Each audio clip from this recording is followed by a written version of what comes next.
We got the settings good. Yeah. What it do? Yo. Yeah.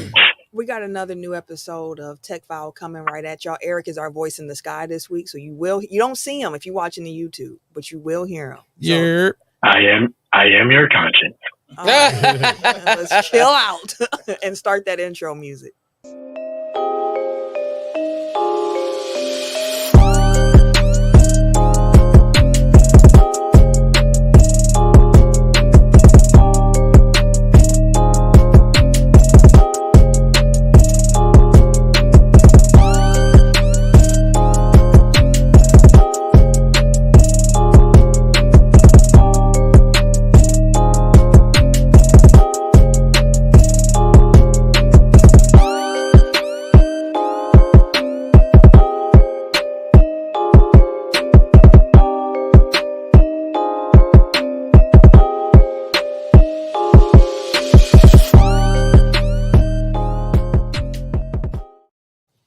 Welcome to episode 348 of Technical File, the sports podcast you never knew you needed. And it's your boy, TIMKINZ, the number 3, a.k.a. Ass Ketchum, a.k.a. Mr. Give It To Me. I feel like you feel this energy coming through this microphone saying something. What's good? I'm talking about. I miss y'all shit. No? All right. Yeah. I am the Eric J. Only known as. The Eric J. And I'm Camille, point guard of the crew, the real life Tifa Lockhart, the girl next door. You know, holding it down for all the women who love sports. And it's your boy K Harris, the gentleman, The gentleman. the everyday gentleman. 24/7. Oh, but better known as me, nigga. That's one of my favorites, dog. Some housekeeping before we get into It's this. just a game. Hey, conscience. I am your conscience. Some housekeeping. Make sure that you follow us on all of our social medias at Technical File, TECKNICAL, on TikTok, Instagram, and Twitter. Technical File Podcast on Facebook and YouTube. If you are not yet subscribed to our YouTube page, please go on ahead and do that. Do it. We record the show live every Tuesday evening, so hit that notification bell so you know when we go live, so you can be part of the show as well. Show you right. Oh, and let me just say this as well, because we haven't been saying it, but if you ever click on the bit.ly link that we have in our descriptions everywhere, you can also buy you some Tech File merch. So why don't y'all go ahead and get into that as well. Get y'all some Tech File merch. It's hot in Milwaukee. We got some shorts and everything that y'all gonna need. So get your gear, get your merch. And football season's coming up, so get your black quarterback t-shirts. Black quarterback. What that man said right there. Do it.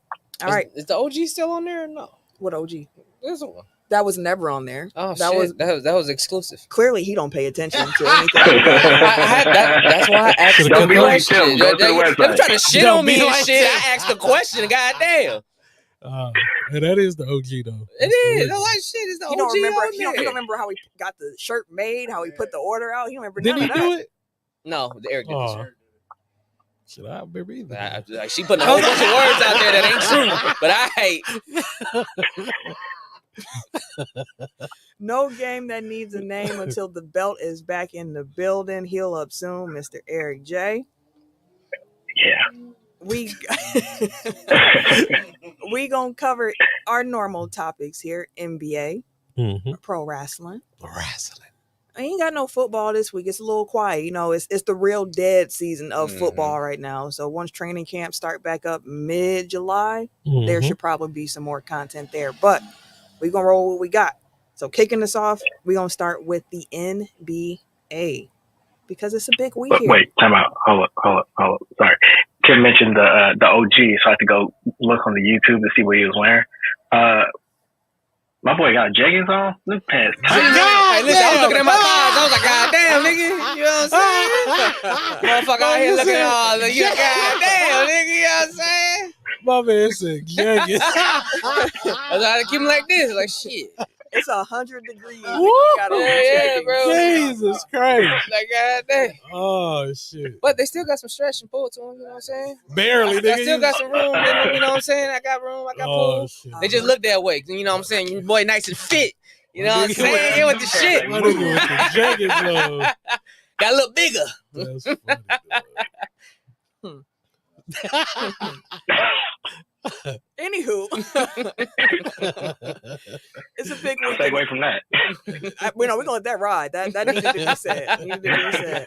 It's a big week in the NBA, though. We got the NBA draft. We got NBA free agency kicking off. So it's a lot that's going to happen in the meantime, in between time of when we record this episode here and when we come back next week, Tuesday. So we're going to start with some NBA draft talk because it's tomorrow. It's our first ever 2-day draft.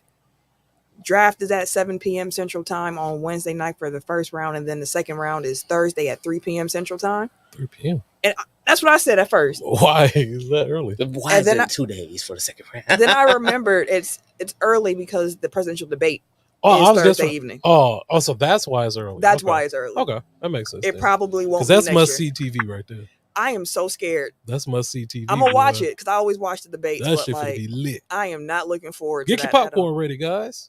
I'm glad you get. I'm gonna be on vacation. I ain't watching shit. I'm tuned in. Serial Sensei's in the comments. What up, Serial Sensei? Hey, what's going on, brother? He said, I ain't even know the draft was tomorrow. That's what we're here for. We're gonna make sure you plugged in. And you day one. We're gonna even give you some information so when you talk to people about it, they're gonna be like, dang, you knowledgeable. Exactly. And then that's where you go and be like, man, y'all need to listen to that Check File. Every week. That's where I get my sports news. Like they put you on. So I would say Stereo Sensei is the one person I don't need to worry about that from. Like he always put us on. Oh yeah, that's what he a day one. That's a fact. Day one. He real Tech File fam. For sure. So this is a really interesting NBA draft because this is a draft that lacks consensus. We have heard that this is a weak draft, but what they really mean by saying it's a weak draft is that at the top, there are no real clear, like, bona fide number one draft picks where you like last year, you got Victor Wembanyama and you like, clearly, this is the guy. There's none of that this year. So this draft has been described by a lot of executives as one that is a eye of the beholder draft, where it's going to be a lot of teams picking based on who they think can pop, who they think has good development tracks, who they think fits into their system. So it could be a lot of chaos, could be a lot of trades moving around in this draft as well. And then I also just have some thoughts about how the new CBA has been affecting things and how that might go on. But I'm going to get into that right now. Right now, what I'm going to ask y'all is, who do you think goes number one in the draft tomorrow? For me. You said what, E? I was going to answer the question. Go ahead, Tim. So I'm going to go with Alex Sarr. But I feel like that's because the Hawks are going to trade that pick. Because for those who've been seeing things, like they've been asking them, like, hey, yo, I heard you've been ducking the Hawks training. I heard the workouts with the Hawks and stuff like that. Like, hey, look, I got a good team around me. You know, they know what they're doing. I trust these guys. I don't know what y'all talking about. There has also been a lot of scuttlebutt between the top 1 through 3 picks, and that those teams have been making them available and been listening to offers and been listening to, hey, we want to, if we can find somebody that can take this pick, we'll get a guy that can come in and contribute right away, as opposed to try to take a chance on this pick. So I feel like there will be a lot of trades this year for those picks, seeing as it's a quote unquote weak draft. We won't know for a couple years, but with that being said, I feel like the Hawks probably will trade the number one, and it might be Alex Sarr.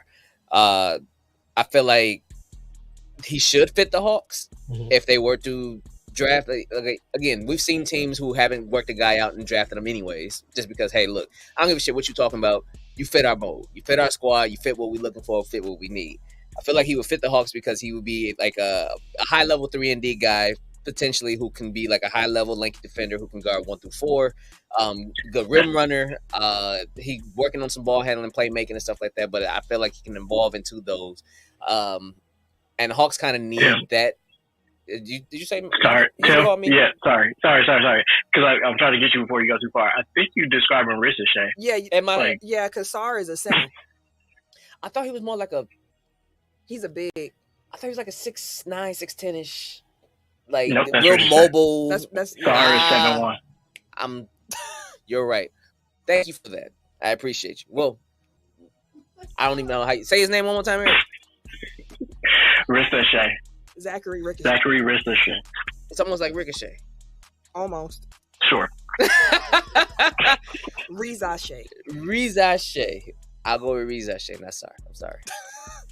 Everything I said still stands. It's just Ricochet. Not sorry.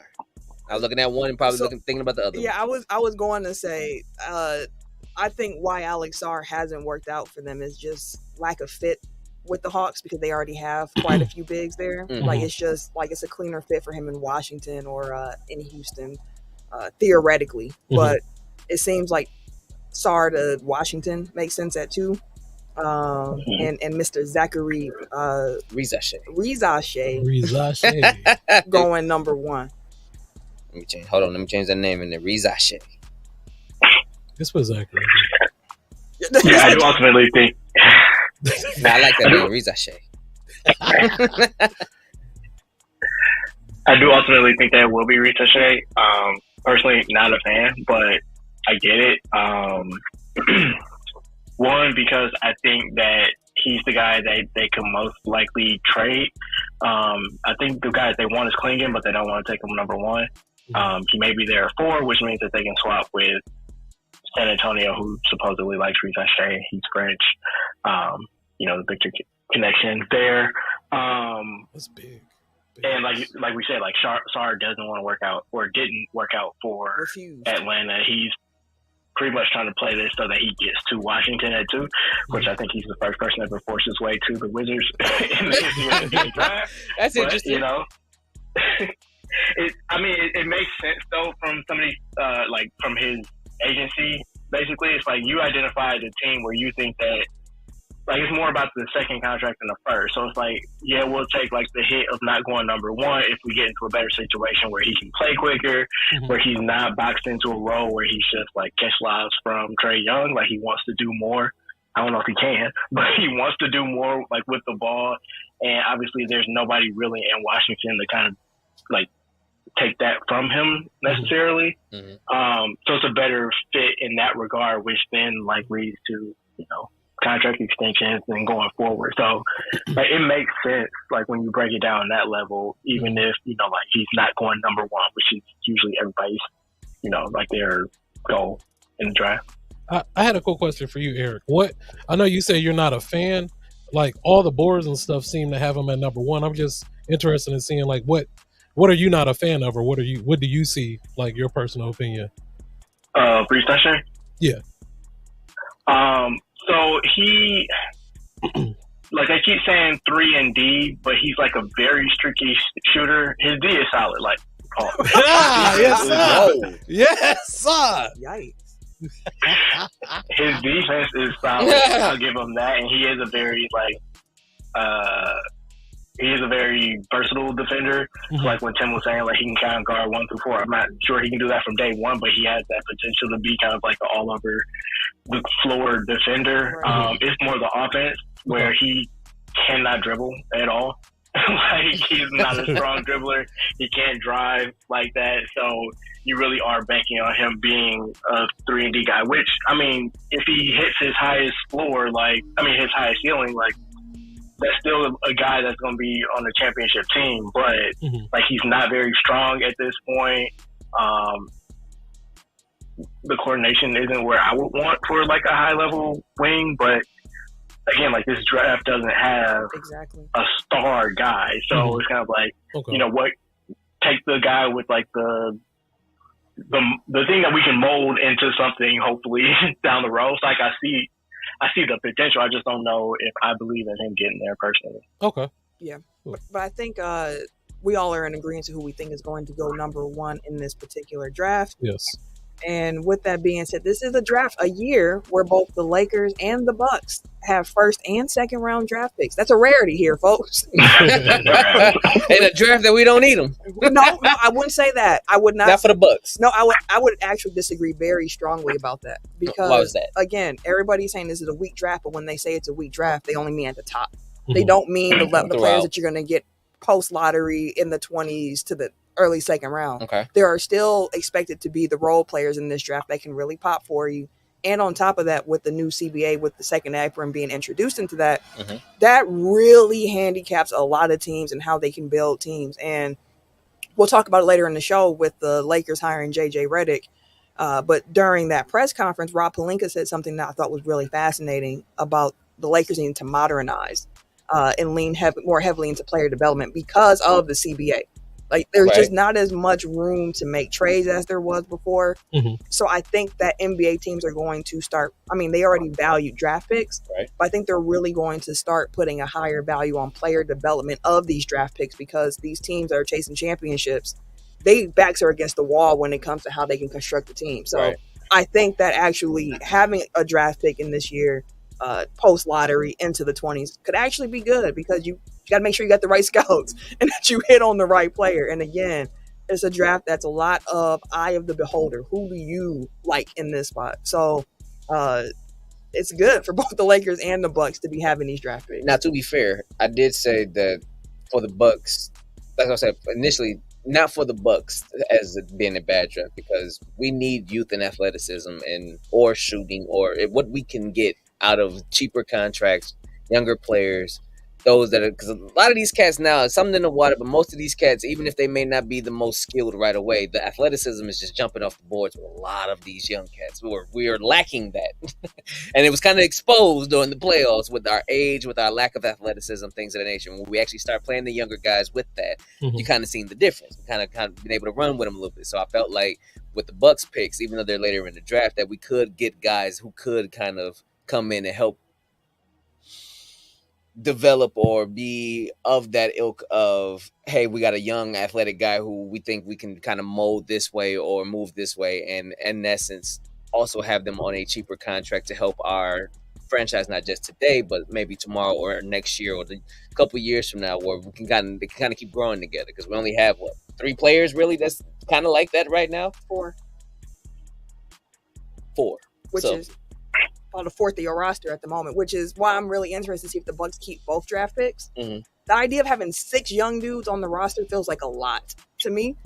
But at the moment, we will assume they keep both picks while we have this conversation. Are you still counting Beauchamp as one of those guys? Yeah, he's definitely still a young player. Because he's year 3 now, right? Yep, Beauchamp, Jackson, Green, Livingston. Those are the 4 main ones. Then you had your 2-way guys like Ty if he comes back. Ty.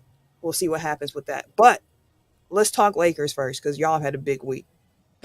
Lakers have... Before we... Oh, go ahead. Sorry, before we do, I do just want to give a little bit of scuttlebutt on what's going on with the Lakers right now. As far as like what rumors are kind of floating around draft-wise, they did say that they have potential to either move up, move down. As of tomorrow, they'll be able to move 3 first-round picks, so it may be that they just move completely out of the draft, so they can trade tomorrow's pick at number 17. They have 29, and then 2031 becomes available. So keep that in mind. One thing that I did see floated is, like, I believe Utah has like 29 and 31, and that the Lakers might be interested in exchanging 17 for those 2 picks. So I think they have 2 picks like around the end of the first round, and maybe, Bronny might be that second pick a little bit earlier, so they can ensure that they, How do you feel about Bronny? I don't know if I agree with that necessarily, but like that's what has been reported. You got to keep it in mind. Because although the Lakers said they need to modernize, they could just be referring to some of the guys they already have on their roster and not anybody new. But assuming that the Lakers keep their picks, Ken, I'm going to ask you first, since you are the Lakers fan here. Who do you think the Lakers should target? Who do you want the Lakers to target? I didn't really like Zach Edey.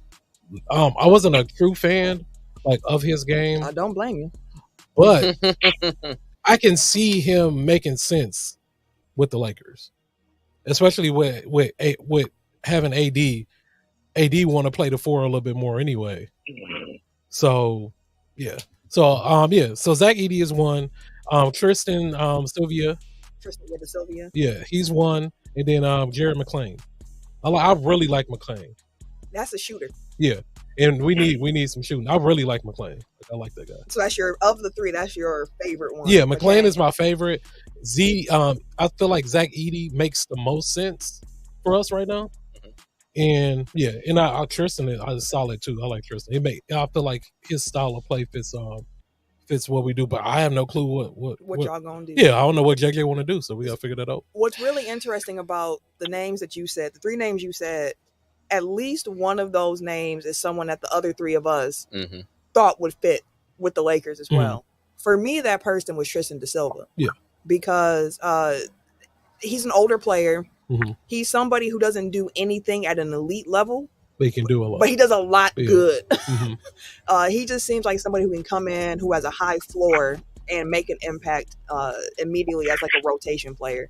Just because he's so solid in so many different areas. He like seems AR. Yeah, he just seems like somebody you can throw out there and you can. He's older. You can kind of trust him. He's a 4-year college, player, so you can kind of trust his game. So that for me was the Lakers fit that I liked, especially and since they're. Real quick, Eric. There is a rumor circulating that the Lakers do have interest in Brook Lopez. I am not. I don't know how y'all would get Brook Lopez. I don't think you have the assets to actually get Brook Lopez. Been there, man. We spinning the block. He's a better. I mean, he's a really good option for y'all. He is because he's a center that can stretch the floor and protect the rim next to AD. I don't know the likelihood of that happening, but I do just want to throw that out there. That just seems weird. Like I'm looking at how our roster is constructed, like how the flow of our offense go. But y'all would have a 5-out center. Yeah. Damn, Brook will fit, and he'll box out to let AD keep grabbing. Yeah, I was just going to say, like that'll help AD a lot. AD and fuck around get MVP, which is why I like Edie for you guys. That's why I say Edie makes the most sense. He does because it's more so like I've been a fan of Edie. I hear you. I'm playing. He got that boring game. At one point, I did feel like he would fall into the Adam Morrison, Tyler Hansbrough build, but I feel like his skills. 7'4" Tyler Hansbrough. God damn. Like just the guys that was the bigger guys that dominated in college and then come to the NBA, be like, because the athleticism ain't really matching, the NBA's pace, things like that. But I feel like the skill set that he brings with the rebounding, with the interior defending, with the inside scoring, with the body, with the size, like you guys need somebody like that on your squad because you have the mobility around everywhere else. AD would love to have a big body in there that can bang with cats, that's gonna play the defense. That all you have to do is help side now. Yeah, like I ain't gotta really deal with people bumping into me, bro. I ain't gotta worry about falling as often because people are trying to push me out the way, or I gotta deal with these 7-footers on the regular. No, hey young guy, get in there. You big as shit too. Go ahead and deal with that, and then I'll come out clean that shit up. And I can stay more perimeter based if I want to because that's where I like to be at. You can go ahead and take the interior. We won't clog shit up. You can set a pick and roll for Bron. You can set a pick and roll if y'all keep D'Lo. Y'all can do the pick and roll shit, but you can deal with the inside. Yeah. And if I need to go down there, get the fuck out the way, or you'll probably be on the bench anyways. I'd rather if they were going that route, and assuming that Edie is a non-shooter, I would rather go Yves Messi, the young dude, which is pure defense. Like the offense is not there for that young dude. Right. But the defense is crazy, and he's a little bit more sleight of foot, I would say, on the perimeter. But Eric, I know the 4 of us might be.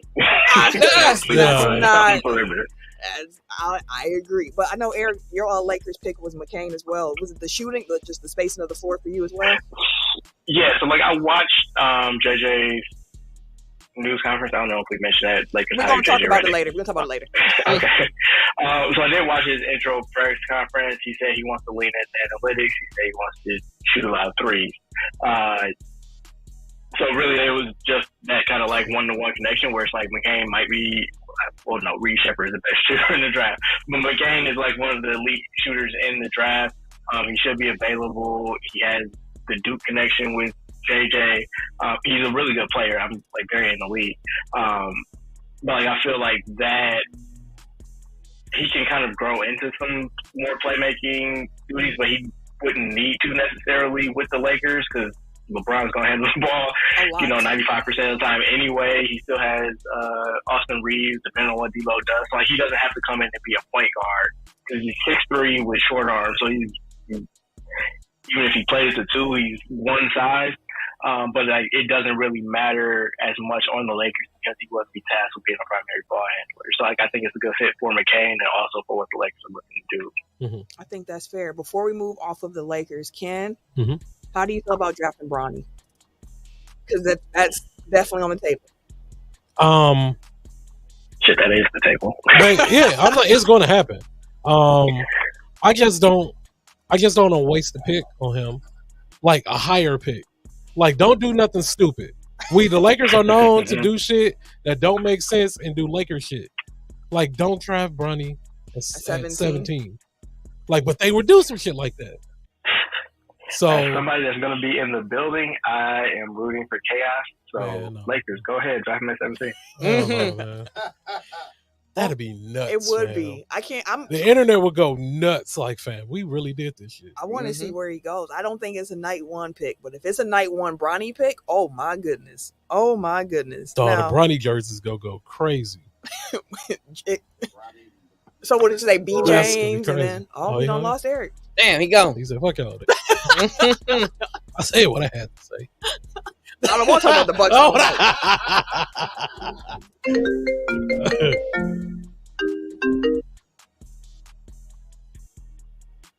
All right.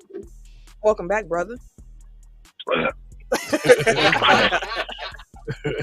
All right, now let's talk about the Bucks. The Bucks have the 23rd and the 33rd pick currently in the draft. Of course, that can change in the meantime, between time of this recording. But again, we are going to assume that if they keep their pick, who would you like for them to draft? Eric, why don't you start us off? I have some names, but it's just a list of guys that I like in the draft. And like honestly, the Bucks aren't really locked into. I mean, like obviously they're locked into Chris, Giannis, and Dame. But like as far as like an archetype of player that they need to target, like I don't think they're necessarily locked into any positional needs specifically. Like it would be nice to come away with a big. It would be nice to come out with a young guard. You can always use more wings. So it's like it's really just best player available. Like to me, the best guys in that range are Khalil Ware, Deron Holmes, Tyler Kolek, Ryan Dunn, Jalen Tyson, Kevin McCullough Jr., and I don't know if I said Terrence Shannon, but Terrence Shannon as well. Like any of those guys, I'll be completely happy if we can get two of those guys, like one in 23, one in 33. And that kind of speaks to like what we were talking about, how this draft is very flat. Yeah. Like it's deep, but it's not necessarily like, the high upside. It's just like, it's a bunch of guys that could be pretty good role players, depending, or they could be out the league in 3 years. You never know. Yep. So it's like having two picks in that range is actually pretty advantageous, like Camille was saying before, because it's like you get two bites at the apple, whereas like, one could pan out and one could be, one could not, but like you at least give yourself more opportunity to hit on a guy. Also like that range probably starts at like 16, 17. Like there are guys that can go in the, like in the middle of the round or they could go like in the middle of the second round, and it's like eye of the beholder, like Camille's been saying the entire time. So if some of the more like pedigree guys fall, like a McCain, like Isaiah Collier, like I'm willing to take swings. Like if it's just like, hey man, there's great value at 23. Like this guy we didn't think was going to be here, and here he is. So, like how Cam Whitmore failed last year. Like don't be so. Like, well, we didn't talk to him and we don't know what's going on. It's just like, if you see the talent, just go grab it. Yeah, you got to follow your draft board. Tim, how about you?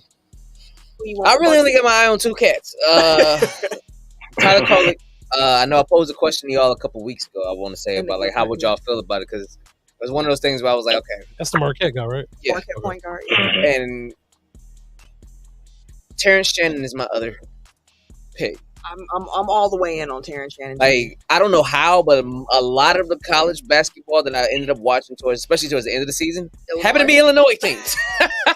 So I got a chance to really kind of watch them. And Terrence Shannon is nice, bro. Like he has an explosive first step. He's able to get to the rim, but he can also he creates his own shot. Good defensively. Great athlete. You said good defensively, like he has size.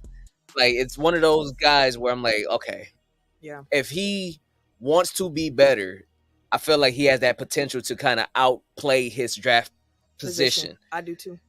Especially on a squad like the Bucks, where we're still consistently, for some reason, looking for a 2. Still.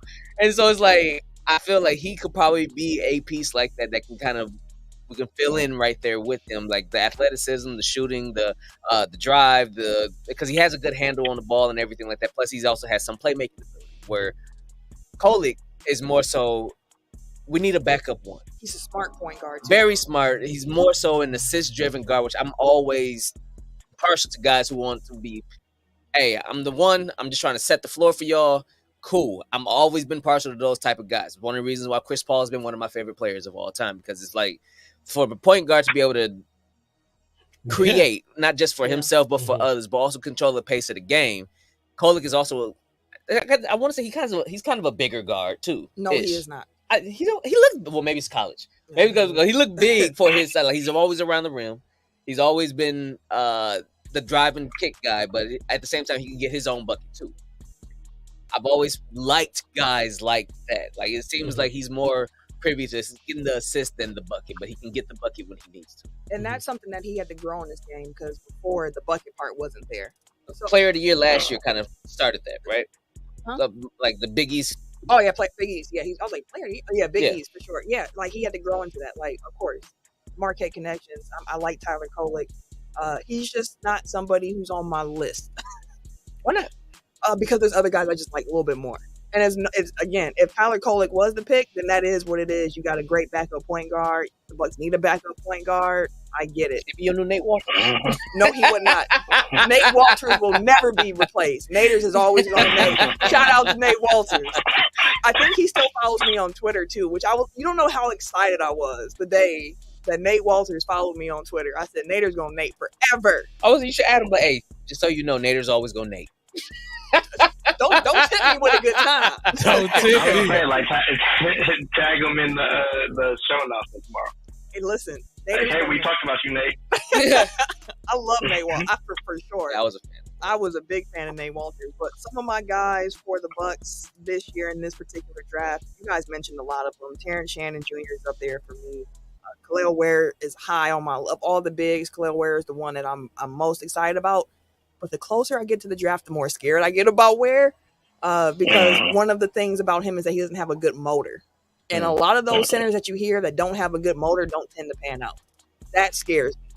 But Deron Holmes is someone else on my list as well. Yeah, sorry, Camille, I was just going to interject. Like, one thing about Ware, I feel like, is that he's being billed as like this guy that's in the mold of Brook Lopez, where it's like, oh, he can step out and shoot the three, he can bang down low, he can protect the rim, he does all these things, and it's like, he did shoot 40% from three last year, but it was on like 1 attempt a game. Like, his free throw percentage was like in the 60s. So it's not like, I wouldn't call him a shooter. He might have shooting potential, but he's not there yet. So I would just be like, that might be a little bit of full scope. But yeah, sorry. Continue. No, I mean, that's real. Deron Holmes is another center that I'm like, he's a little undersized. He's kind of in a Bobby Portis mode a little bit, with a little bit more defense, but he's someone I like. And then just some other, Ryan Dunn kind of scares me. I think he's generational defensively. I love that. But I don't know how much faith I have in him developing an offensive game. If he does that, he's clearly like going to be a steal in the draft, because the defense is seriously like generational, what he can do. So he's somebody who I have on my short list with a question mark. Like I could talk myself into this. And then 2 more names I just want to throw out there who would probably more in line with second round draft options. I'm a big Cam Christie fan. And I also like Dylan Jones. So those are 2 other names I'm going to throw out there for the second round. Cam Christie, the shooting. The shooting is Cam Christie is the younger brother of Max Christie from the Lakers. Yes. Okay. Yes, sir. Are there any players that you haven't discussed yet that you are a fan of and just want to show them some love ahead of draft night? I do. Go ahead. I've been saying this. Devin fucking Carter. Absolutely. I have been on dude since like the middle of the college season. Yeah. Bro, no. No, but for real, like, go watch, like, and like, you just paused me, so like, I hate to say it, but like, I fell in love with dude, like, just watching his defensive highlight reel. Like, the amount of shots that he blocks on the perimeter, like he's only like 6'2", 6'3", but he has a 6'9" wingspan, athletic as hell. Like he has a bunch of like half court dunks, like dunks in the half court, which you never really see from dudes that small. This is let me get the good stuff out first. He's very disruptive on defense. Like is a dog at the point of attack. Can do some help side stuff. Like some of the steals that he got were like Drew Holiday-esque. Like he's very impressive. He's the son of Anthony Carter, who used to play for the Heat like for a long time as the assistant coach with the Grizzlies now. So like the defensive side of the ball is just like, oh, we need him. And then I didn't even realize like how much his offensive game had progressed, because like coming into this year, he was never really considered a shooter at all. But this year, and he was just but this year, like he shot close to 40% from three. His free throw shooting was good. His 40% for three was different from Khalil Ware's, because his was on like 7-8 attempts a game, and like tough ones. Like he was the number one playmaker for Providence. So like he got tossed a bunch of grenades. Like he had to just take shots that weren't necessarily like good ones, but like he was knocking them down. He's not a point guard, so like I said, he's 6'2", so he's an undersized 3, but he plays much bigger than he is. I just believe in him. Like I feel like every year I have these guys where it's like I identify them really early in the process, and then they go through the process and they just keep shooting up the board. I'm like, damn. Like, and next time I'm just keep it to myself. But Devin Carter is definitely that dude for me this year. And I just believe him. Like, honestly, if I was a drafting GM, like he's being mocked around like somewhere from like 9 to 12, basically. Maybe a little bit higher than that. I'd be like, dude would just be number one on my board, honestly. Like I believe in him that much, because like my draft scouting, you know, the very rudimentary YouTube and blog scouting, has evolved over years, where it's just like I've started to kind of prioritize production a lot more than I used to. Whereas before it was like, oh, his measurables and like how's this athletic testing and you know, pedigree and all these other things. Like, no, I just want people that know how to hoop. And, like, he is one of those guys that knows how to hoop. Like, that's why I like Tyler Kolek. It's like, he just knows how to hoop. And, like, yeah, maybe he's not the fastest, maybe not the biggest, but he figured it out on the college level. I have faith that he can figure it out again. That's fair. I could hear the passion in your voice. I believe in that dude. I can tell. Ken, how about you? Oh, I thought he was saying something else. I know you said I was just going to say, like, my track record is guys like Jalen Williams from the Thunder, Desmond Bain, Donovan Mitchell back in the day. Like, I have these dudes every once in a while where it's like, no, I believe in you, and that kind of speaks for itself. So, I'm done. Yeah. But yeah, mine is Dalton Connect. Yeah, there you go. I got last name right. Yeah, from Tennessee, small forward from Tennessee. I love his game. He's a bucket. Yeah, like he gets buckets. I love how he hoops. Like he gets buckets. I love watching him hoop. Serial Sensei had actually asked about how he feel about Dalton Connect from Tennessee. He's like, he didn't watch him much during the season, but dude is a bucket. Like that's the best way to put it. He's a bucket. And like he can shoot, but like I feel like people are gonna peg him as just like, oh, he's just a white dude. He can shoot. Like he got some bounce. Like he's very athletic. Like, he's putting him up. He can score in a number of ways. Yeah, what you say? I was like, he was putting numbers up in Tennessee. He'd be balling. Tim, how about you? I got Ron Holland, actually. Holland was a former number 2 overall prospect in 2023. He had a lot of pedigree coming in. Like a lot of cats were like, okay, this guy may be another potential number 1, but he had a rough year last year in the G League. The Ignite weren't good. They weren't, but at the same time, like you can't be as bad as the team was. Like 3 lottery, right? Or then you were considered the number 1, 2 prospect in your class at one point. Like Holland had a rough year, but I feel like you don't just completely lose that pedigree. You don't completely just lose that skill or that talent. Like shot creation and his 3-point shooting was trash last year. I feel like it may have been the environment. It could have been because of the team. It could have been a number of factors, but I don't feel like you completely just lose that type of skill, athleticism, pedigree. Like the athleticism is there. He has that. He has the pedigree. I feel like giving the right situation, he can kind of regain what he quote unquote lost.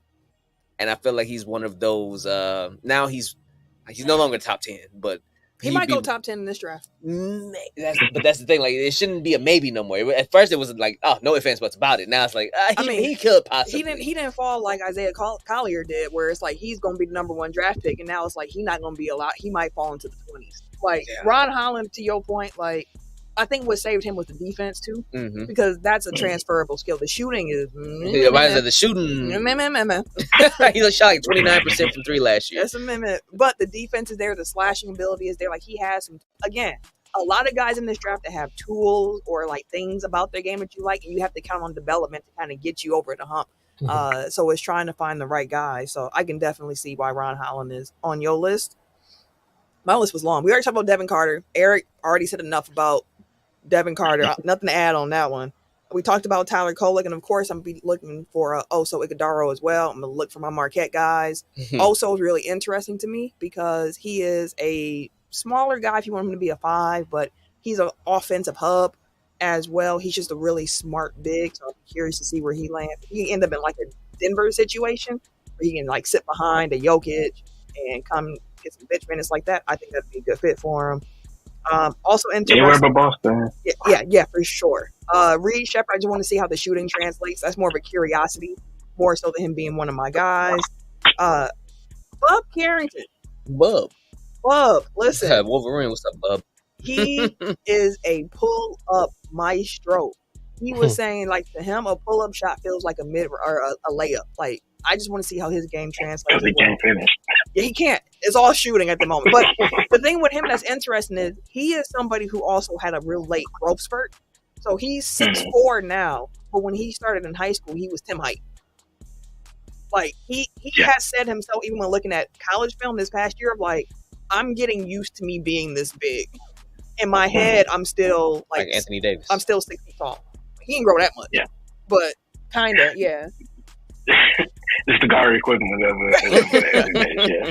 Because I think even like going into his senior year, he was still like around 6 feet. So like this is within the last 2 years that he's gone up to 6'4". Yeah. So he's still one thing on Reed Shepard, like I think you mentioned it, but he did shoot over 50% from 3. Yes. In college, like he might be the best shooting prospect I've seen since Steph. It's just all the other stuff. It's like, I don't know. Like again, leaning on the production side of it, like he was very active defensively. Like he had high stock numbers, so steals plus blocks, which at least historically has kind of indicated defensive activity, if not necessarily outright defensive production. Like he has a little bit more to his game. He can attack a little, like in more of a basic way, but it's not just like space in the corner and you just stand there all day. Like he can actually do stuff with the ball. And I think that because like given the history of Kentucky guards, it's like Cal doesn't necessarily let them completely, spread their wings and do everything in their game. Like he puts them in very specific roles and like do this and it'll get you to the league. So like there's untapped potential there potentially. Yeah, that's absolutely redundant, but you get what I'm saying. For sure. So that's the draft part of it. Free agency kicks off on Sunday officially. So the draft happens and a couple days later, here comes free agency. So I'm gonna ask y'all real quick. We're gonna have a lot of free agency talk when we come back next week. Who are some names that you're interested in for your team? So Ken, who are some names you're interested in for the Lakers? Eric, Tim, myself, who are some names you're interested in for the Bucks? Ken, how about you? LeBron, of course. Yeah. Of course. Make that happen. Kelly Oubre Jr. I feel like that. Can you afford him? See, I don't know if the money worked though. I don't know. He on my if everything changed and the Bucks could find a way. They can do it. But he ain't gonna be cheap this year, I don't think. Yeah, I was gonna say he took a minimum last year. That dude's getting paid this year. Oh shit! Well, it was Kelly Oubre. Obi Toppin is another. You like Obi like that? For the Lakers, is. Yeah, I'm watching the Pacers throughout the playoffs, bro. I realized he played with his shoulders. Yeah, but if you look like how he like the role that he had when he was in with the Knicks to the role that he had with the Pacers, like that's what make me realize like he will have that same type of role if he was with the Lakers, and I feel like that he can excel a little bit more in scoring and everything else. Is that the kind of role? Correct me if I'm wrong. The role that he had with the Pacers is kind of similar to Rui's, isn't it? Yeah, basically, yeah. Because like he's come off the bench, we'll let you rim run a bit. We need you to play some defense, knock down some wide open threes. Yeah, that's about it. Yep, that's what we need him to do. On the Bucks side of things, I was interested in him at the trade deadline. Still am. Chris Dunn. If they can't go Chris Dunn, then Pat Bev coming back is cool with me. Interested a little bit in Najee Marshall. I'm not going to say Kelly Oubre because we just talked about that being a pipe dream, as well as DeAnthony Melton. I think DeAnthony Melton going to get paid this year. He was hurt a lot last year. I think he's going to get paid this summer because, again, young, promising 3-and-D guy. But if there was some way, I would love for the Bucks to find a way. I just don't think that that's realistic. But those are some names for me. Yeah, and Camille, your last thing kind of dovetails with my point, which was going to be, like, wait it out. Like, with Oubre last year, like, Philly had an open roster spot in the middle of September, and he didn't have any other options. They were like, well, we can offer you a starting spot, but we ain't got no money. And he took it, and he was great for them last year. If DeAnthony Melton is still on the market near the end of the summer, and he has a previous relationship with Doc from when they were both in Philly, like maybe he's like, hey man, I'll come, slum it for a year, get my stock up, and then like basically what Malik Beasley just did. Yeah, or at least what I'm assuming he just did. That is what he just did, Eric. You were right. Jeff Bugs. I mean, he still got to get paid on the back end, but like that was the thought process. Jeff Bugs is in the comments saying the Bucks should keep Beasley. I think that ship has sailed. Again, they're not going to be able to afford Malik Beasley this summer. Now you want him back in LA. This man. He's shooting shit. Tim, who you looking for? Kind of staying on because I know we're on the second apron, and unless other moves are made, looking more to the minimum side of it. I said Robert Covington, wing. I don't think he's not going to be a minimum though. I don't know. Gonna be like I feel like he lost some of that luster. No. He's going to be at least a mid-level. Also said Bev coming back if he's willing to.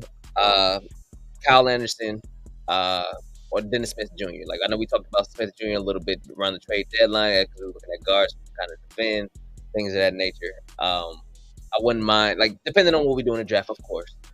But if we need another backup, at least have him be able to play defense, have some athleticism. Because Smith is he's more athletic than Beverly, but it's one of those like, okay, if so, he's a little younger, a little more athletic, can still play defense, things of that nature. So if we run across a team like the Pacers, we'll have a backup that can be able to run the floor as well still. Kyle Anderson, I like him because he's big-ish, but I like his versatility. I like his ability to be able to still shoot, to be able to board a little. Like he can do a little bit of everything still. He's too slow. Everything he do too slow for me. But he's still effective enough off the bench and like limited minutes. Like Kyle Anderson. I wouldn't mind Kyle Anderson. Like they ain't got to be a bunch of them.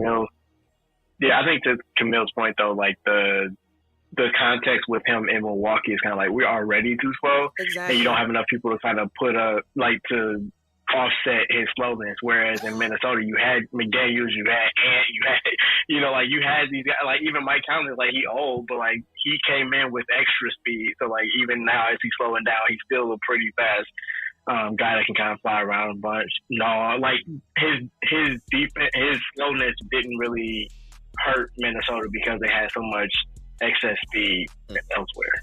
Whereas the Bucks just had Giannis basically.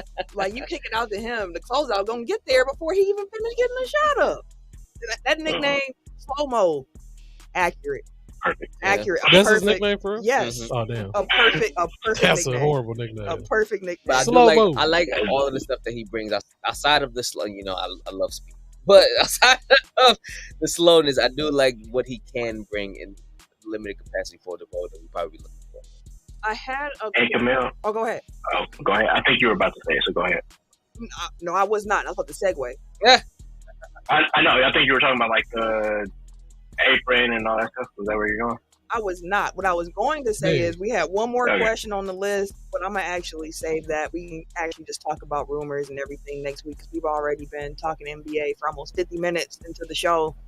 So I was going to say I'm going to cut that. Give us more basketball. Right, late June. What else we got? Hey, we got some pro wrestling and some quick hits to get to before we get out of here. So I want to make sure we try to wrap this up in a timely manner this week. Indubitably. So, for wrestling, Ken, what do you want to talk about? Why is the Bloodline storyline so damn good? Like, every week, it's another layer. It's something else that gets added. And I just be like, this shit shouldn't be this damn good, man. Like, they really in their bag right now. They in their bag right now with this storyline. Oh, damn years. You have been. I've been hating. You saying you told us like we didn't agree. I've been hating. Except for this one over here. Yeah, I've been hating. I ain't gonna lie. I've been hating. It's too many of y'all motherfuckers. So instead of saying I told y'all, I told you. Okay, Ken. I told you. There we go. There you go. Yeah, I was hating. The Bloodline got me back into wanting to watch wrestling. Yeah. Mm-hmm. Like before that, I was just reading the Wrestling Inc. Because it's so dope. Summary. Like it's so many different layers. Like now, when Roman come back, you could do the Bloodline Civil War. Yeah, it's like legit do it for real. Yeah, like for real. It's like, nah, what the fuck?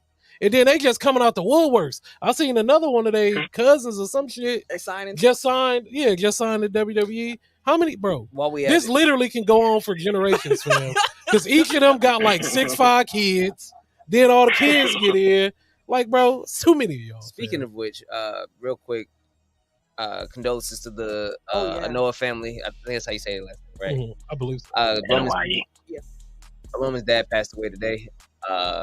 So I'm sure they're going through it. So real quick second.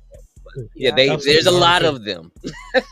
There's so many, bro. Like they can still probably bring in 3 to 4 family members.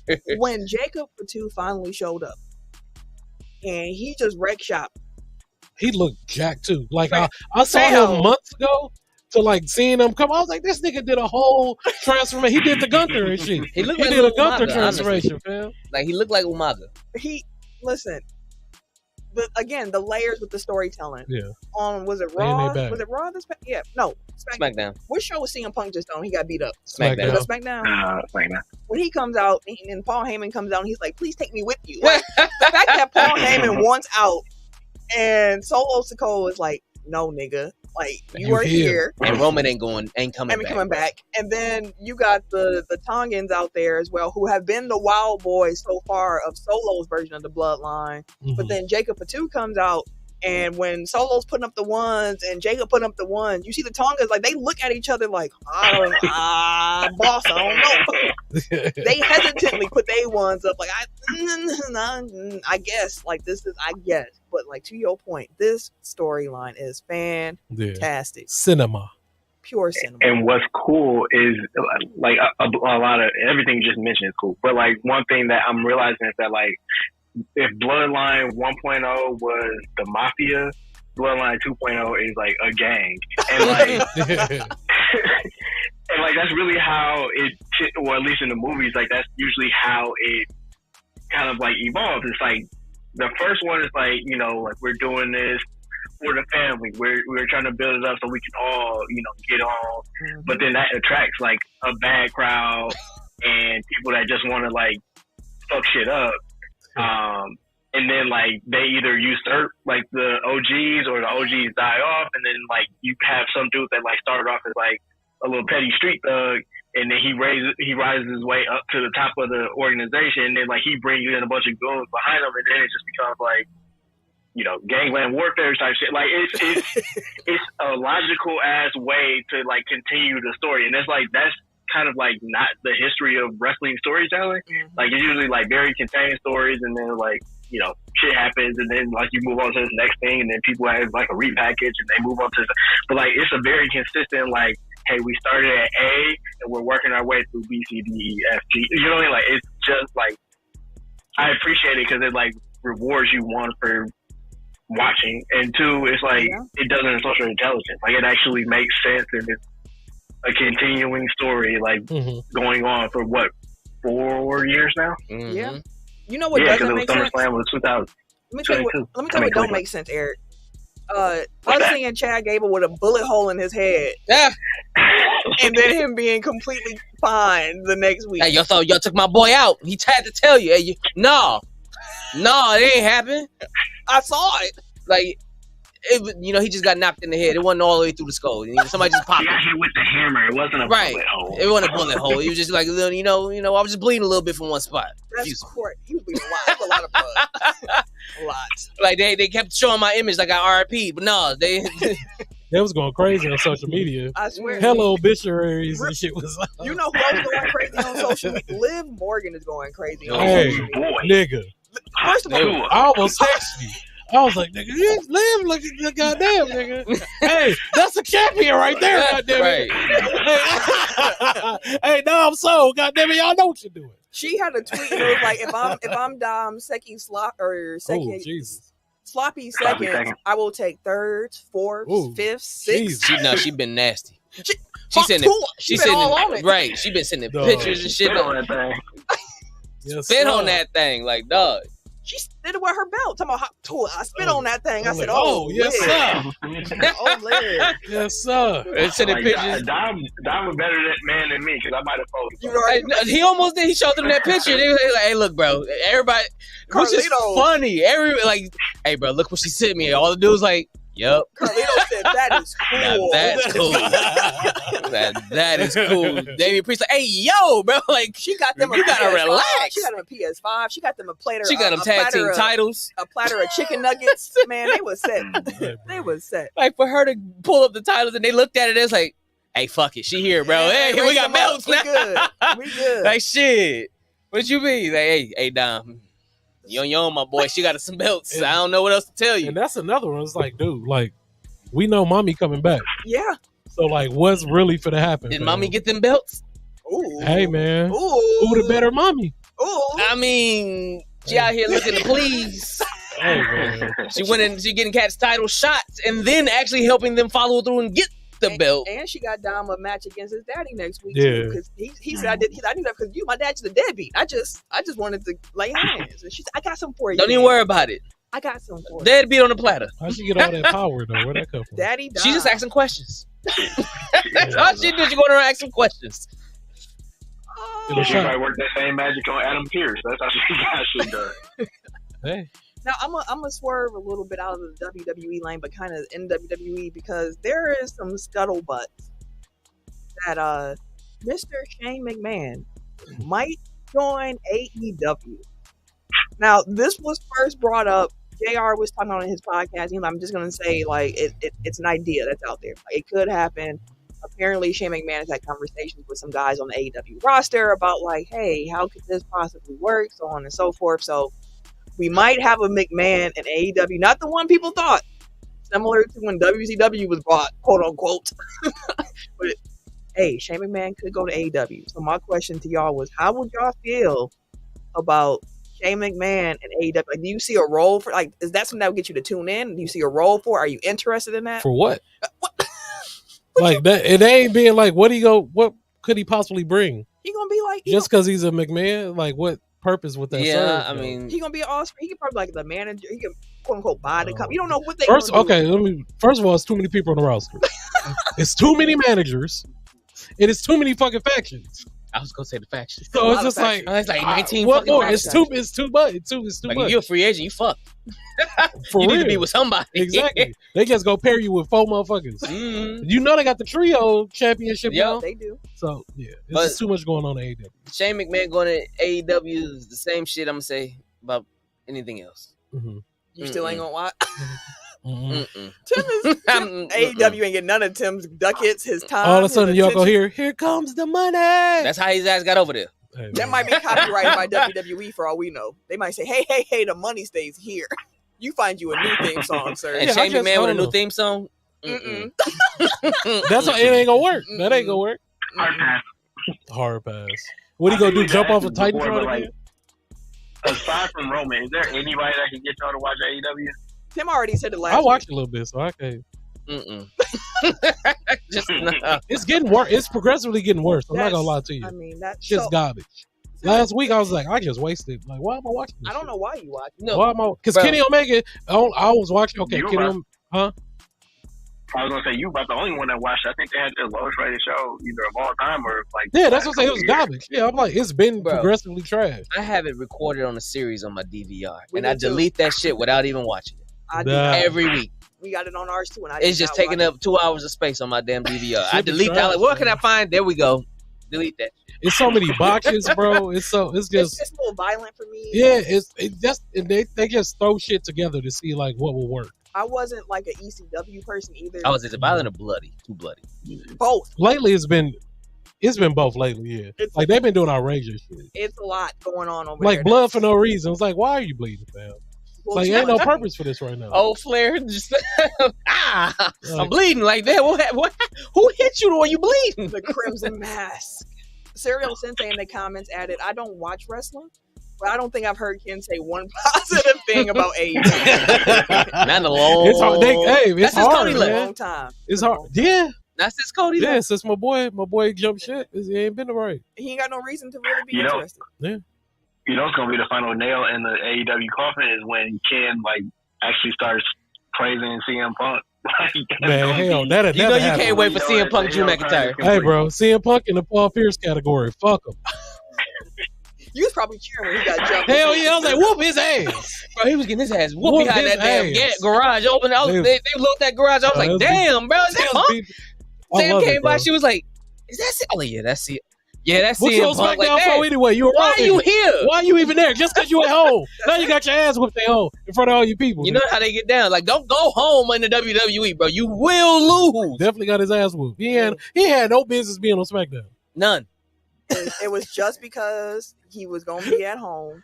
And to get your ass whooped. It was a chance to respond. Meanwhile, Drew McIntyre showing back up on Raw like, I ain't really quit. Like, nigga. Psych. Nigga came back. Psych. Please. Please. And then tried to talk crazy. Pierce was like, hey, yo, you can't be talking, guy, Mr. I quit last week because the motherfucker fucking with me. Mister, I've been trolling a motherfucker for 4 months straight, and all of a sudden I can't take the shit back. Like, nah, not you talking. Hey, listen, wrestling I'm interested in quite a few storylines. Yeah. But it's a good time. Like I'll say this, like for people that's like our age that used to watch wrestling, if you come back in now, it's a good time. Yeah. It's about to be SummerSlam soon. Yeah, yep. So it's a good time. Like if you randomly like, oh, it's a Monday night, I'm gonna throw Raw and just catch a little bit of it. I guarantee you'll be entertained. Whoa. Okay. Oh shit. God. Yeah, that was I'm gonna throw Raw and catch a little bit Christ. of it. Yeah, mama. Y'all flagrant today. Jesus Christ. My apologies. I was gonna ask what's the feud of the year? Is it Punk McIntyre or is it Kendrick Drake? Kendrick Drake is different. Yeah, that's on another level. That man performed a song 5 times in a row. Disrespectful. Did the Hotline Bling dance on the stage. Disrespectful. While he's saying A minor. That's minor. While Hotline Blinging. Disrespectful, boy. Then Drake was playing at his concert, and I was like, this ain't. Don't do that. This ain't doing what you think it's doing. No, thank you. He tried. This ain't doing. I get it. You trying to just? Hey, I'm gonna lean into the shit. No, lean out. Ignore it. That was fake. That was AI. Ignore it. Drake. No, it really was fake. Oh, it was? It was? Yeah. Oh, shit, okay. Well, shit, they got us again. Woo. I'm so glad to hear. AI is scary now, bro. I wish that Hey There Delilah was AI. We did not need Hey Guan. I didn't know. I thought for sure that was fake. No. Until I was like, oh, this shit is real. Okay. I'm still a Drake fan. I ain't going. No, I like that shit. I've always fucked with Drake. People take L's, fam. It's cool. It happens. He's still when it's all said and done, he still will be one of the greatest ever. You still getting paid. So then with that, I'm gonna go with CM Punk, Drew McIntyre. No, like he gonna still get like this ain't the time for that. Yeah. But I will just say real quick, shout out to Ken and friends for the pop out on Juneteenth. Y'all had me fire. Lit in the living room doing collard greens with motherfucking Schoolboy Q. I was like, oh, bro, that's my shit. Kendrick's set list felt very targeted too. I was just like, it feels like a lot of shade thrown out. Westbrook up there wilding. Someone tweeted Westbrook doesn't look this happy when he be hooping. Westbrook was he was out there lit. DeRozan was up there wilding. LeBron up there looking like he got FOMO. LeBron wanted to get on that stage so bad. He did. You could tell he wanted to get on that stage. Savannah, like, bro, don't know. She said, "You ain't from here, nigga. Sit your ass down. I'm LeBron though. You enjoy the show like the rest of The us. city love me. If LeBron would have got on that stage, like I think Westbrook would have had a not like us moment. Like, it was not happening. Like, you don't belong here, sir. You can get on stage when Bone Thugs and Harmony does it for Damn, bro. you. Get on stage when Kid Cudi wants to do something. You are Cleveland, sir. Mm. You stay in your lane. But Tim and Eric had similar things they wanted to discuss for their WWE segment. Eric, you had to drop in there first. So what did you want to talk about with your wrestling time this week? I think it could just be a name or a storyline, but like, what do you think would be the most like fun outcomes for Money in the Bank? Like, which ones are you like? Oh man, such and such with the briefcase, like that could, give us some fun storylines for the next couple months. We only know about half of the people who are in the Money in the Bank match at the moment. With the pay-per-view on Saturday. But next Saturday. Is it next Saturday? It's next Saturday. I thought it was this Saturday. No, there's still got qualifying matches to get through. But what I will say about that, to Ken's point earlier about if you haven't been watching wrestling and you want to get back into it, so on and so forth, Money in the Bank is always a really fun pay-per-view. Yes, it is. It's one of my favorites. It's a ladder involved, and it's high flying, and hijinks, and all that sort. But and the storyline of the Money in the Bank briefcase. But what I will say to answer your question, Eric, is I don't have an answer yet. What I do know is that Chelsea Green better not win. She gonna win. That's what Sam's prediction is, that Chelsea Green gonna win. I see her winning it too. She talking about something. She want to get the Diva belt back. No, ma'am. Keep that. That was it the fits with her character. That was the worst belt. Fit her I hated that belt.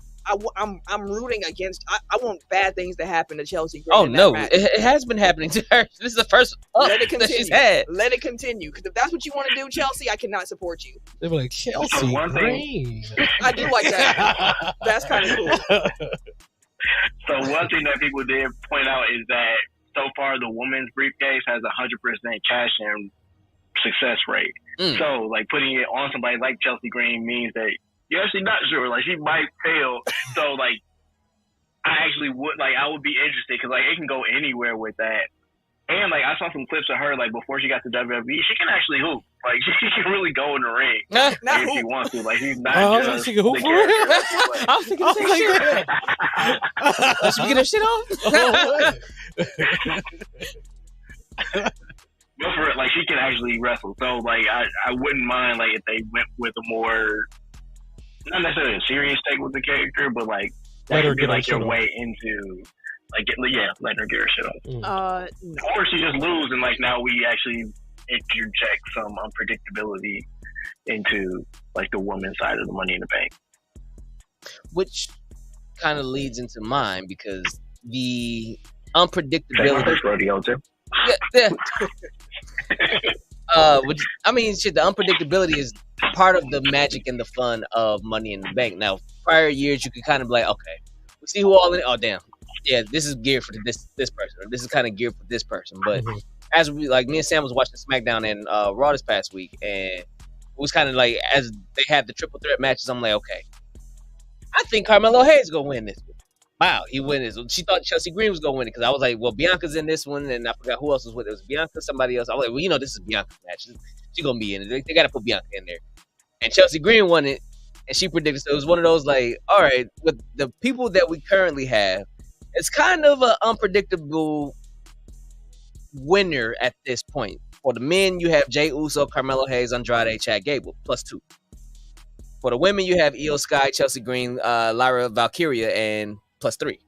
Okay. So depending on who those last 2 is for the men or the last 3 is for the women, at this point, you can't really say this is who you can say who I think will win, but outside of what you've seen prior, for the men, you'd be like, oh, well, this is probably Jey Uso. But then again, you got the young gun and Carmelo. Or you got Chad Gable, who has been on the table. I was gonna say, I can see your boy winning it. Like, this one is one of those. Okay, Chad Gable winning. At this point, you're not sure. For the women, Lil Bow Wow could win it too. No. That's who I call Carmelo Hayes. Remind me of Bow Wow. Seriously? Yes, he does. I always forget that he's that small. He's Little Bow Wow. He's to small, me. But he cold. He is cold. He cold and Little Bow Wow. That's wild. Lil Bow Wow. But then for the women, you got Io Sky, Chelsea Green, and Lyra, and it's like, or Lyra, I'm sorry, and it's like, okay, Like we said, Chelsea could probably win it because of the fact that it kind of ties into her character to bring that belt back. Sure, Io could because Io was the champ, but at the same time, like she's still a shooting star for the company. You have Lyra, who won it from Becky Lynch, won the NXT Championship from Becky, who was going further in the Queen of the Ring. She was in the finals for it. So it's like, of them three, they could possibly, plus whoever three comes in at the end, because you still got Jade, still got her qualifying match and stuff like that. They might throw her in there to be the powerhouse. Like, you never know with what's coming up. So I enjoy that aspect of Money in the Bank and what's coming up for this year's Money in the Bank. We're going to see. I got to see how the rest of the cards fill out in particular. But, I mean, next week, it'll be a Money in the Bank preview as it is. We already got the 5 matches solidified for the card already. So, I think that's going to be it. I can't wait for that IC title match. Braun Breaker and Sami Zayn. Ooh, that's going to be a match. You got your men's Money in the Bank match. You got your women's Money in the Bank match. You got Damian Priest against Seth Rollins with the stipulation that if Seth loses, he cannot challenge for the belt no more while Damian Priest is champion. And if Damian Priest loses, he got to leave the Judgment Day. Like, it's... And you have the Bloodline versus Cody, Kevin Owens, and Randy Orton. In a 6-man tag match. So, the card's like, already set. That's a nice card already. Let me say this real quick, and then we can move on from wrestling. I get why now SummerSlam is turning into a 2-day event. Because if Triple H is somebody who prioritizes 5 match cards, when you have your big 4, you are going to want to showcase as much talent as you can without rushing the matches. So I get why. Loaded. Yeah, I get why it's 2 days. Okay, that's gonna be fun. Yeah, it should be. Indianapolis getting 3 of the big 4 though. It's kind of. I was like, where the fuck did this come from? I low-key still kind of want to go to Cleveland for SummerSlam this year. When is it? August, right? August 3rd. That'd be the only reason I'll go to Cleveland. That's what I'm like. I don't have any other reason to go to Cleveland. No, and there's no disrespect to Cleveland. I live in Milwaukee. I've been to Cleveland. Cleveland's a horrible city. See, I wasn't saying that out loud. You would have a motherfucker. I'm sorry. It is, bro. It's a sister city. Huh? Goddamn Trump. Hey, man. Cleveland, they live there. That's what it is. It's a little... I ain't gonna say nothing about y'all, Cleveland. It's Detroit-esque. Dirty. Oh, Lord. Dirty. Shout out to the Midwest. It's a Midwest thing. It is. I'm gonna shout y'all out. Ain't got a clue. No, they're not like us. Why my cutlass blue? Whatever he's saying that. So it's been a while since I heard that one. That's my shit. Murphy Lee. They had cows and chickens in the background of that song. I said, okay, y'all. Yeah. My man said, "High young boy with high young ways. I connect 3 months and been high for 3 days." I'm like, God damn, hey. Bars. Get this shit off. Bars. So, some quick hits as we wrap up. As we have mentioned, JJ Redick is officially the head coach of the Los Angeles Lakers. Shams got it right. After all, Ken, how are you feeling about your new head coach? And did you watch the presser? I did. I began to realize like how kind of arrogant and cocky he is before even like him as an analyst. But like during that presser, I was like, damn, my nigga asshole, fam. But I was like, that might be what we need. No, like it might be what we need. I'm 100% in. You here? Let's figure it out. Like I'm a JJ Redick fan. I've always been ever since college. Like I said that before. So I'm in, man. Let's just win. I'm curious to see like what he's going to do. The thing that I think I'm most excited about that's going to be a change from him is I feel like JJ is going to be better with in-game adjustments more than Darvin Ham was. You got the X's and O's. Yeah, that's what because I know he has a great basketball mind. No disrespect to Darvin Ham or anything at all, but I just know that JJ can probably cook up some shit for us if we really need. Something that JJ said during the presser that I was like, I like that a lot. And he just broke it down. He was like, the game is really about trying to figure out what your team is good at and winning on the margins. Mm-hmm. Put your guys in the best position that they can be in and win on the margins and find the margins that we are going to win. And he was like, and thinking about last year, he was like, cut down on turnovers, get more good quality 3-point shots. He's like, just find the ways with what we have to make it work better. How do we maximize the roster that I'm going to have? And he also mentioned the podcast is done. In case anybody was out there in case anybody was wondering, if we was gonna get Coach, we know we wouldn't go. Coach Reddick pies. We know we wouldn't get that. It's done. It did what it was supposed to do. It did. It got him the job. It did. It really got him the job. I was like, hey, bro, don't say I never did that for you. It absolutely did. But I don't know. Like, he could work out for y'all if they have the patience with him, which y'all haven't shown a lot of Well, patience. we get 3 years. You got to figure it out. Do we add JJ to Brian getting motherfuckers paid list? Damn near. You might as well just add Bronny to his shit. You know? Now, I mentioned it earlier, too, with the second apron thing. The Lakers are projecting to be a first apron team. And Rob Pelinka was talking about the Lakers need to modernize. And I don't know if that's a smokescreen or if he really is looking at the CBA like, oh, we screwed. Like, we are going to have to lean into this. But when he was talking about just the Lakers development and some of the things that around, I was like, this is a really interesting thing to hear from the Lakers of all teams, because the Lakers have been a team historically that's just been here to chase free agents. Cash out on y'all. That's what they do. Yeah. Chasing. And now they're like, we might not be able to do that like we were before. And I actually wrote it down. I want to read the quote first. Eric, you can go. Go ahead. But he said, we want to prioritize player development for people in the room that study this new cap system we are now under in the NBA. There's a hard system with the first and second apron. At the core of that is the importance of a great franchise like the Lakers modernizing and leaning into developing our young players and building that with the players here. I think that's going to be something that's really exciting for our fans to see, is how we take a new and unique approach of Lakers excellence with player development and combining that with high-level strategy and high-level attention to detail on the basketball court, with how we play, with how we're organized, and with how we compete, and ultimately with how we win. Yeah, I was gonna say, I think that like translating that into, there's no salary cap on coaching salary. There's no salary cap on analytics department. There's no salary cap on player development. Like, all these things are where, like, those are the new frontiers for getting a competitive advantage. You can't just spend your way to a championship anymore, because it's more of a harder soft cap in the NBA now.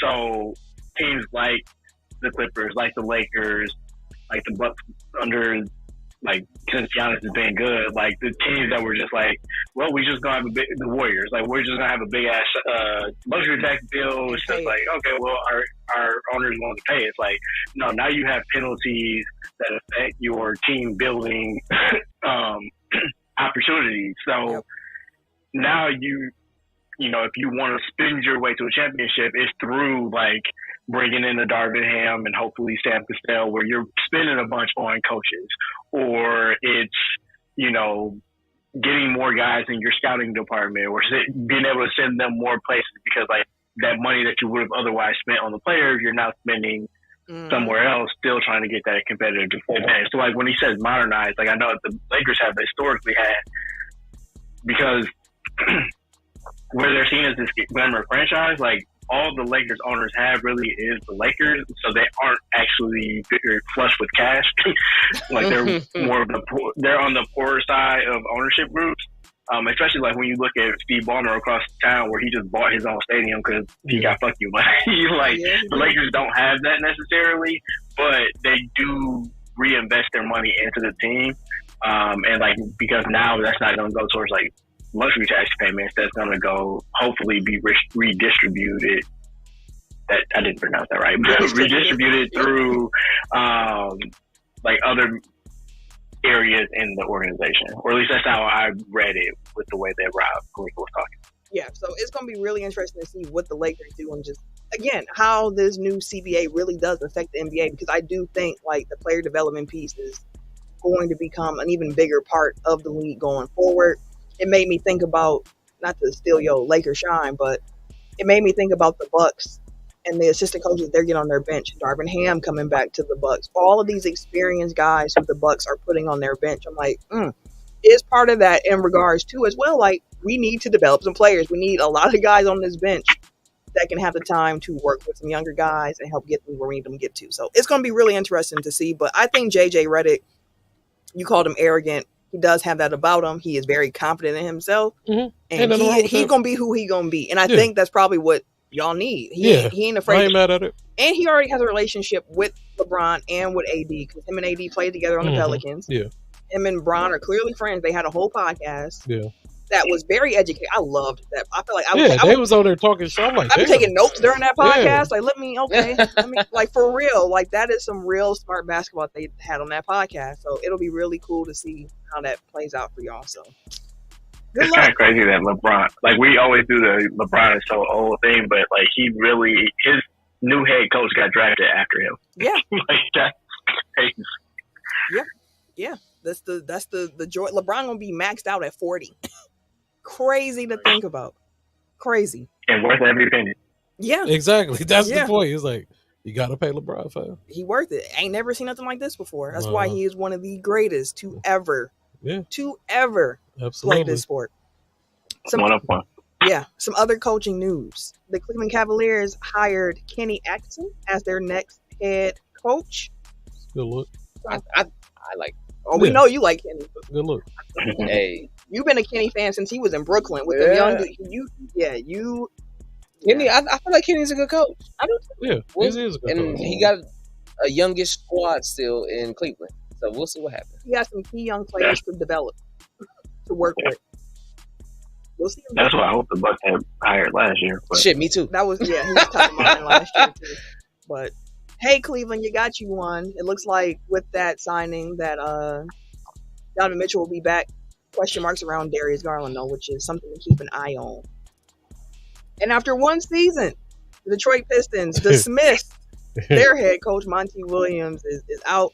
He left with 5 years and $65 million plus left on that contract still. So Ski Mask Hall of Fame. When he got fired from Phoenix, he had about $20 million left to be paid out, and now he gets 65. Like to 85, chilling to do nothing. 85 mil, man, paid out because you got fired. You want to coach? Y'all give me another bag for what though?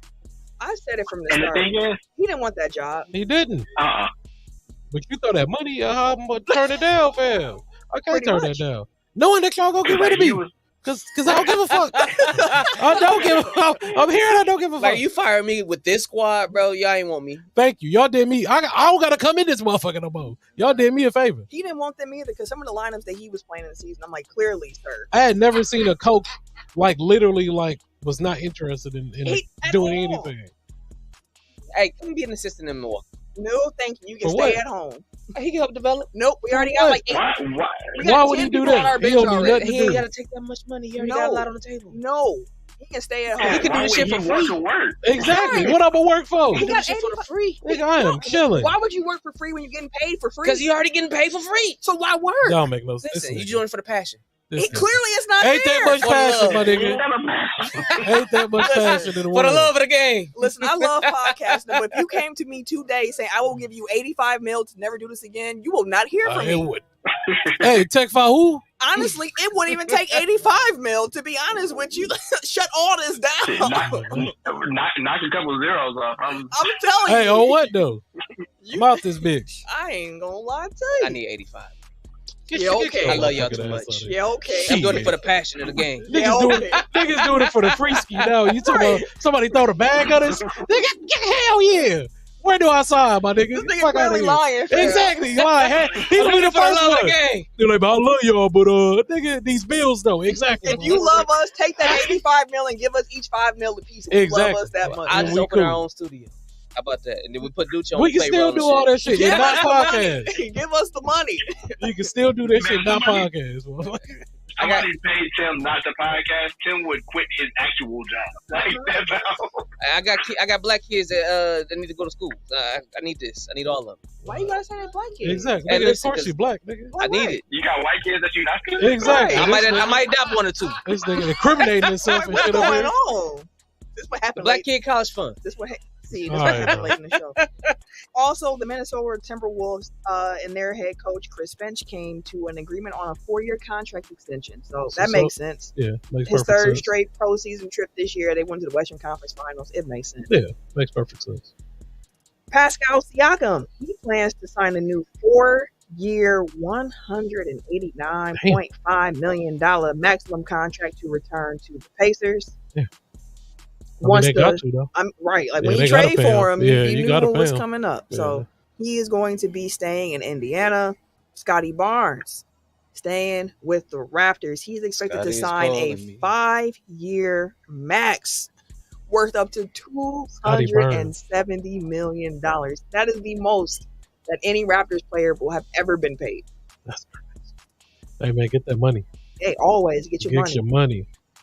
Listen, we was making jokes about Monty Williams, but like, impressive. Exactly. Like, get your money. I wish impressive.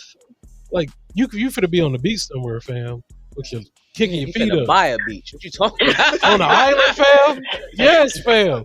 2 checks coming. Big money. That's what they call 2 checks. Big money out here. Big money. I was gonna say, like, he was prepared to take last year off. Like, he was fine. Yeah. And now he just, like, for 1 year's worth, he got $85 more million to play with and still get his time off. Like, no. Again, ski mask Hall of Fame. Man, listen. Finesse the fuck out of the system. Exactly. Again, he clearly didn't want that job. Yeah. We said it when he got hired. Like, man, he don't want to be he there. didn't want that job. But hey, that money talk though. It really do. It was talking for Malik Monk too, because he's looking to sign a new 4-year contract worth $78 million to stay in Sacramento. Makes sense. He was someone I thought could be interested in Orlando, but I'm glad you're staying out west, buddy. If you know how that goes. The Chicago Bulls, they traded Alex Caruso to the Oklahoma City Thunder for Josh Giddey. Straight up. No draft picks. Straight up trade. That's just because Giddey, he had to get out of OKC.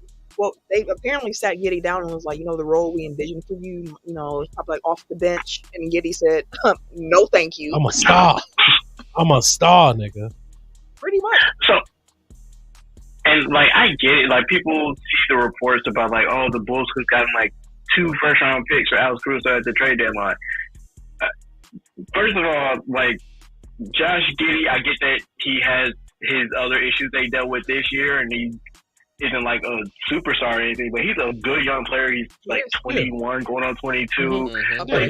He has the potential to be like one of them ones. Well, not one of them ones, but like to be a league guard. Yeah. And like, I think people are dismissing that because like 2 first-round picks could mean like, the 18th pick and then like the 23rd pick or whatever. Like those, like all first-round picks aren't created equal. And I would honestly rather have Josh Giddey than like 2 middle-of-the-road first-round picks like in this draft. I hear you on that. And I definitely agree with the Josh Giddey fit in Chicago, but you executed a trade with a team that has 811,000. Yeah, I was like, you gotta give me something. Like, give me something. Y'all couldn't even get a second. I'm leaving here with something. Like, golly. So did y'all see that the Knicks and the Kings kind of poo-pooed on that earlier? Because they were willing to give first-round draft picks. Yeah, they said, well, the Kings was willing to include the number 13 pick, right? And then the Knicks were willing. The Knicks was willing to include Mitchell Robinson. Yeah, he be hurt all the time. Like, if there's one thing that the Bulls don't need is another injury-prone player. That's a fact. That's true. So, again, Josh Giddey is better. He is. But, again, my whole thing is, like, you execute a trade with the Thunder who got all these. Y'all couldn't get one. They got 30 million of them. That's all I was saying. Like, y'all gotta give me something. 10 years from now, they got 30 of them. The Bulls remind me of like the Herb Cole Bucks, where it's like the Herb Cole. We're cool with being mediocre. Yeah, like we just be doing stuff, man. We just trying to play some games, maybe make play in. Will this make us the playoffs? Play in for them. That's 2 years in a row. Golly, Chicago. Sorry for y'all. And I don't think y'all gonna be able to trade Zach LaVine either. I don't know what's gonna happen with that. Y'all might be stuck because Alex Caruso was part of a sweetener for a lot of teams with Somebody can use Zach. He's a scorer. It's not even about. It's about what he get paid to do what he do. Again, Chicago and injured. Yes. I'm gonna throw this out there real quick. We don't know what's happening with Lonzo Ball. He might not ever be the same player again. I understand all that. But if somehow the man is released from that contract,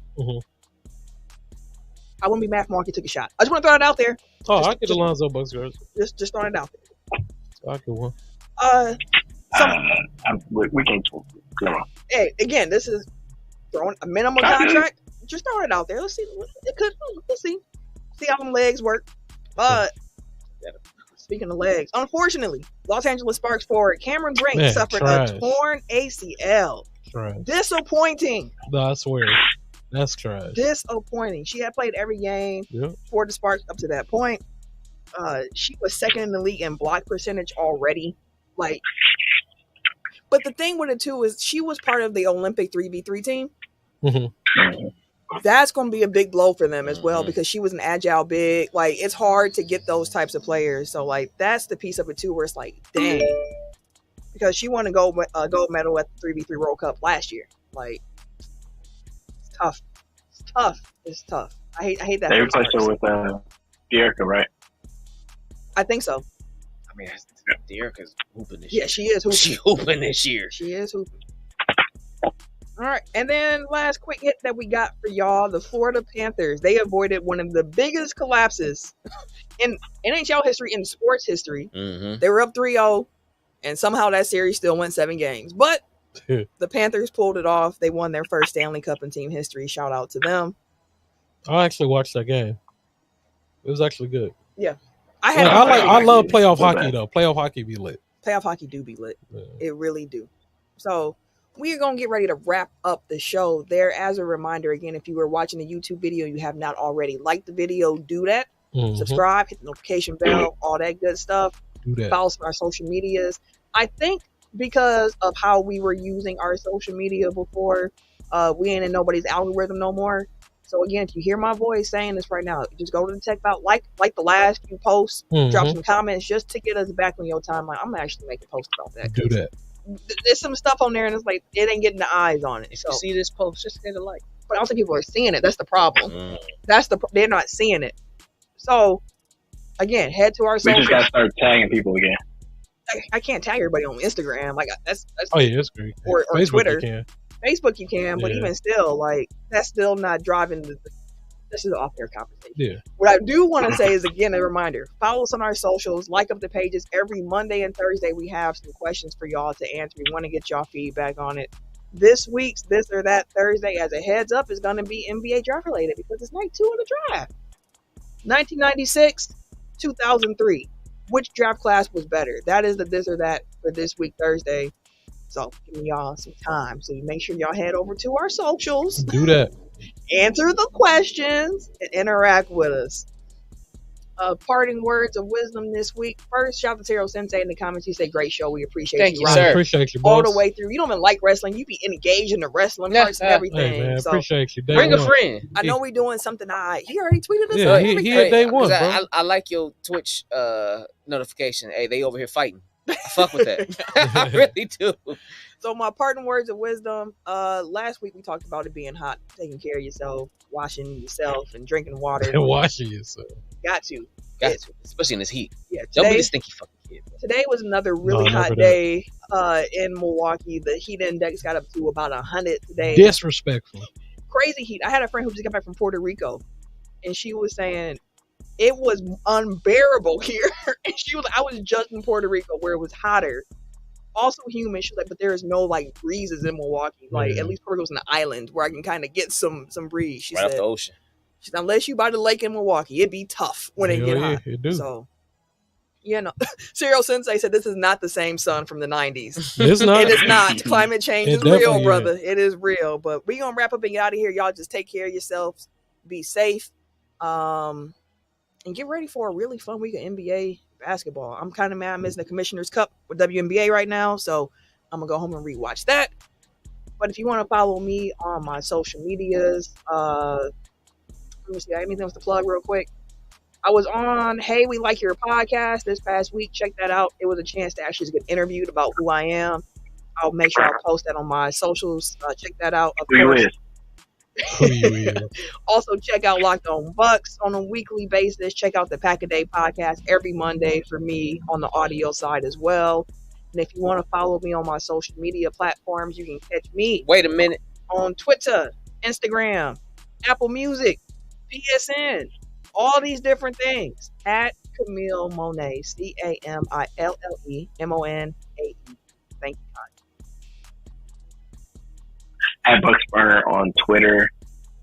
That's all you get. That is all you get. I would not be live tweeting the draft this year. That's why. I don't know if people were waiting for it. I'm going to be there. I'm going to be enjoying it. Yeah, that's fair. That's Enjoy dope. yourself, brother. Exactly. That's dope.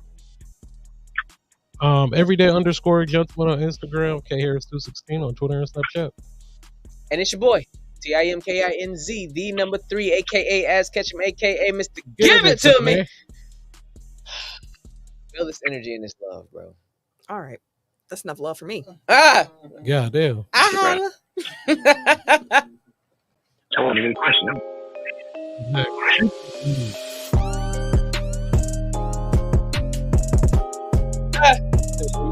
We all been saying.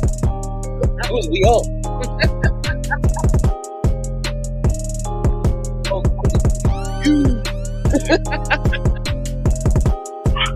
Just say you were going to get some. What do you? You just said you was going to get somebody a beer. No, he said give him some food. Which, I don't know if that's good, but It's not. it's a better visual. Is it? Isn't it? So that's a very aggressive, like, crusting motion. You!